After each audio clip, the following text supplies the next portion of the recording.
If you want to pass your visitor's visa in 2023, watch this video to the end. I have a great tip that I'm saving for the last part.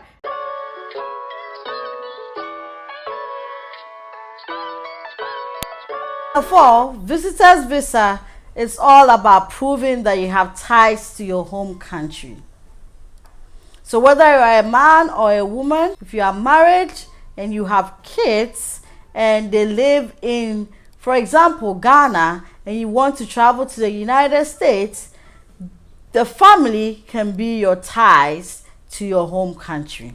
So you can say that I am married, my husband is in Ghana, my children are also here.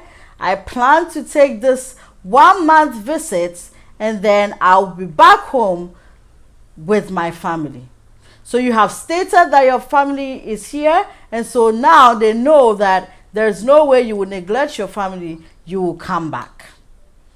Also, if you are working, you can say that I am working for XYZ company and I am taking my leave, maybe 2 weeks leave, to take this trip to the United States to visit my family in the United States, and then I'll be back home to my organization to continue to perform my duties at work.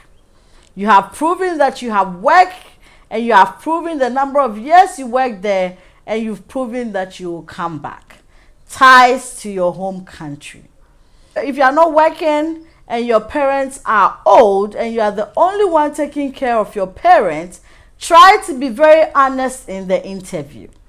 But if you are not working and you are the only sibling taking care of your parents, or you are the only child, let them know that your parents are old, they are incapable of doing a lot of things for themselves, so you are the only one who takes care of them.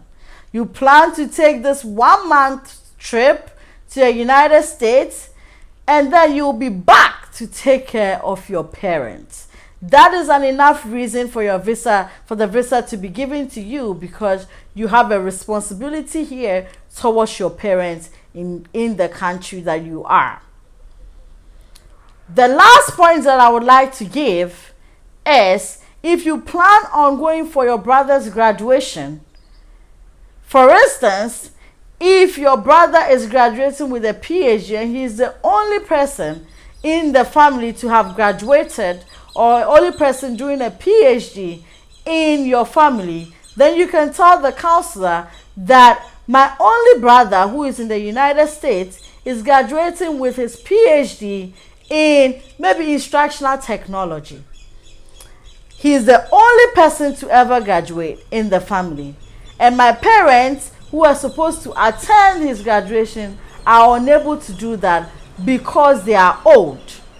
And so I'm the only person from the family who will be representing the family in that program or in that function. And it is very important for me to attend my brother's graduation, and I'll be back to take care of the family, or I'll be back to continue my usual activities in my country. By saying that, they know that it is important for you to represent your family in that function, or for your brother, or serve as a support system for your brother who is graduating. Once you say that, and you're able to buttress it with other things, other ties to your home country, the likelihood that you'll be approved for your visa, if you do state all these key points and you're able to elaborate on them, is very high. So yes, my name is Official Dorinda. Keep watching my other videos. Stay tuned for more. Watch other interviews that I have done with other students, and then be motivated to do something new. Bye guys.